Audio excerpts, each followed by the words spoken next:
आज हम देखेंगे कि बैलेंस शीट क्या होती है। बैलेंस शीट दिखने में कुछ इस तरह की होती है कि एक साइड एसेट्स होते हैं, एक साइड आपकी लाइबिलिटीज होती हैं। तो अभी ये वाला कॉन्सेप्ट अगर थोड़ा सा कॉम्प्लिकेटेड लग रहा है तो इसको सिखाने के लिए एक एग्जांपल लेते हैं। मान लो कि कोई एक रेस्टोरेंट ओपन करने का आइडिया आता है किसी को।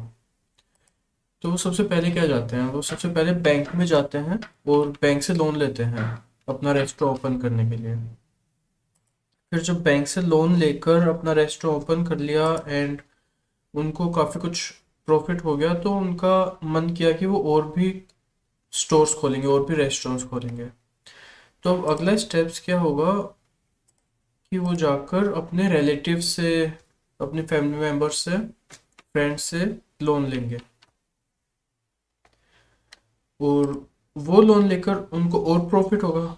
अगर वो अच्छे से काम करेंगे तो उनका मन करेगा कि और भी ब्रांचेस खोली जाएं। अब और भी ब्रांचेस खोलने के लिए उनको फंडिंग कैसे मिलेगी? फंडिंग मिलने के लिए एक और ऑप्शन होता है फिर, कि अपनी कंपनी का आईपीओ करना। आईपीओ का फुल फॉर्म है इनिशियल पब्लिक ऑफरिंग।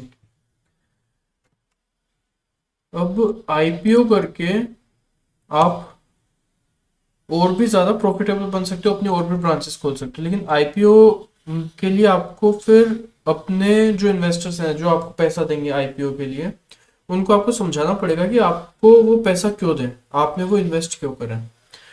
उनको आपको दिखाना पड़ेगा मेरे पास कौन कौन से एसेट्स हैं, मैं बिजनेस कैसे रन कर रही हूँ या कर रहा हूँ, जिसके बेसिस पे वो आपको पैसा देंगे इन्वेस्ट करने के लिए।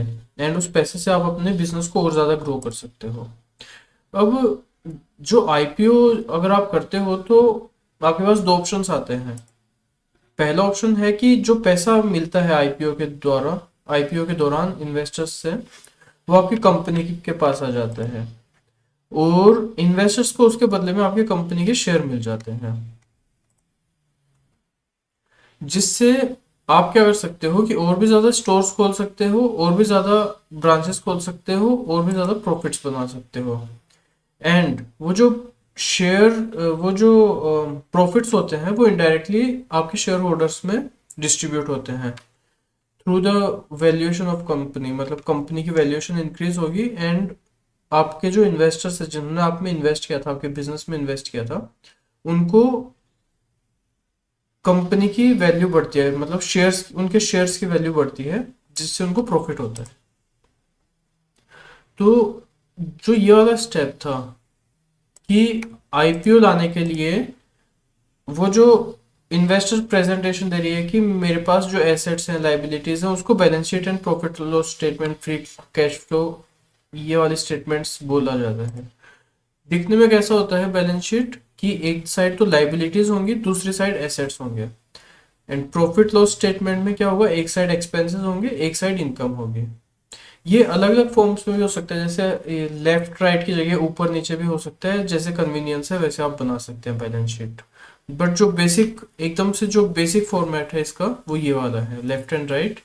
एंड बैलेंस शीट को बैलेंस शीट इसलिए बोला जाता है क्योंकि ये दोनों साइड्स इक्वल होनी चाहिए, जो कि मैं आपको आगे समझाऊंगा कैसे होती है इक्वल। अभी जैसे देखते हैं कि इस लड़के ने जो रेस्टोरेंट बिजनेस किया, उसका एग्जांपल लेकर देखते हैं। लाइबिलिटीज वो होती हैं कि आपने किसी से पैसे लिए हैं। एसेट्स वो होते हैं कि उस पैसे का आपने क्या किया है, कैसे एसेट्स बनाए हैं अपने पास। लाइबिलिटी का एग्जांपल, जैसे सबसे पहले एचडीएफसी बैंक से लोन लिया उसने, मान लो 20 लाख का। उससे उसने कुछ चीज की, जैसे एक लैंड खरीदी, उस पे एक बिल्डिंग बनाई, रेस्टोरेंट बनाया, फर्नीचर बनाया, वटेवर।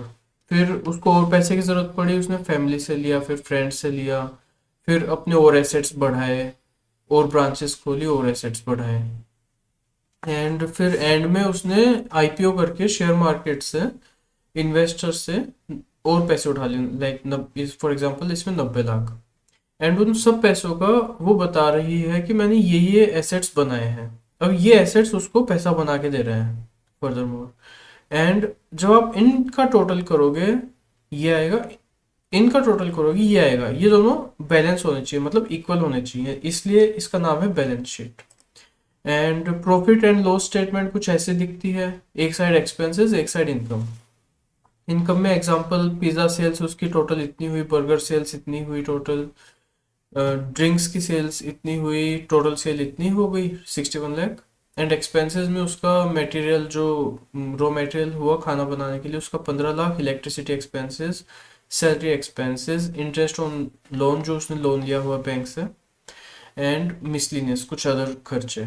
तो एक्सपेंसेस एंड इनकम का जो डिफरेंस है वो उसका नेट प्रॉफिट बन गया। इस टाइप से वो अपने बिजनेस को काफ़ी ज़्यादा ग्रो करते रहेंगे। तो जो हमने शुरू शुरू में जो एग्जांपल लिया था फर्स्ट शीट पे, वो बैलेंस शीट का था। तो ये भी एक बैलेंस शीट का एग्जांपल है, ये हल्की सी कॉम्प्लिकेटेड है बट कॉन्सेप्ट वही है।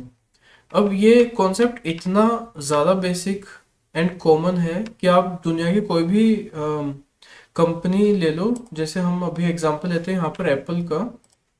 एप्पल कंपनी की बैलेंस शीट भी हम देखेंगे तो यही है, assets, inventories, assets, then liabilities, same same concept इन्होंने ऊपर नीचे करके रखा हुआ है ताकि इस वेबसाइट पर सिंपलर वे में ऐसा दिखे। आप चाहो तो लेफ्ट राइट भी देख सकते हो, चाहो तो ऊपर नीचे भी देख सकते हो। इसको आप डिटेल में पढ़कर देख सकते हो कि किस टाइप के एसेट्स हैं। जैसे फॉर एग्जांपल कि कैश है उनके पास एसेट, शॉर्ट टर्म इन्वेस्टमेंट्स हैं, जैसे मान लो एफडी हो गई, इस टाइप से कुछ इन्वेंट्री है, मतलब उनके पास सामान रखा हुआ है। तो दुनिया की हर एक कंपनी की बैलेंस शीट, हर एक इंसान की, हर एक कंपनी की बैलेंस शीट ऐसे ही दिखेगी। अब इसमें हम इनकम स्टेटमेंट भी देख सकते हैं, एग्जांपल के लिए देखते हैं अभी।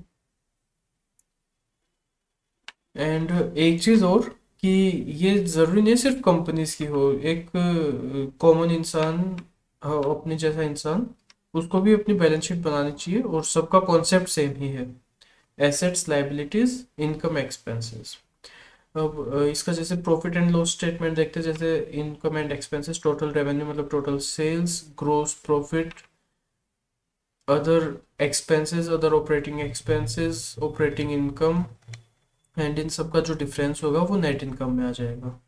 तो कॉन्सेप्ट यही है सभी का, balance sheets and profit and loss statement. इस टाइप से और भी फाइनेंशियल स्टेटमेंट्स होते हैं, जैसे कैश फ्लो, फिर रेशियोज आते हैं कि कितना परसेंटेज वाइज, रेशियो में परसेंटेज वाइज होते हैं, dividends, earnings, forecast, financial summary, ये सब बेसिक चीज़ें एक दूसरे से रिलेटेड है। तो आपका एक टास्क ये हो सकता है अभी कि आप अपनी खुद की एक बैलेंस शीट बनाएं कि आपके पास कौन कौन से एसेट्स हैं एंड कौन कौन सी लाइबिलिटीज़ हैं। लाइबिलिटीज़ मतलब आपने किसी से पैसे लिए हुए हैं, एसेट्स मतलब आपने उन पैसों का क्या किया हुआ है। प्रॉफिट एंड लॉस में आपकी इनकम सोर्सेज क्या है, मान लो आपकी सैलरी है, आपका बिजनेस है, what ever income source you है।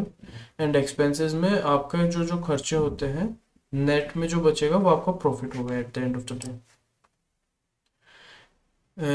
बहुत एक अच्छी बात ये होती है कि आप एसेट्स ऐसे बनाएं जो कि आपको इनकम फ्लो रेगुलरली करके देते रहें फ्यूचर फ्यूचर में।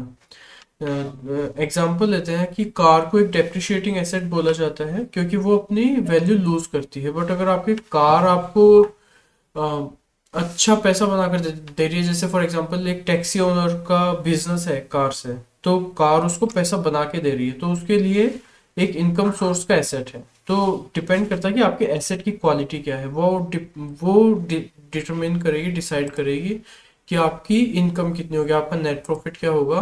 एंड नेट प्रॉफिट आपकी कैपिटल को बढ़ाते जाता है, आपकी बैलेंस शीट की साइज को बड़ा करते जाता है जैसे जैसे आपकी इनकम होती रहती है।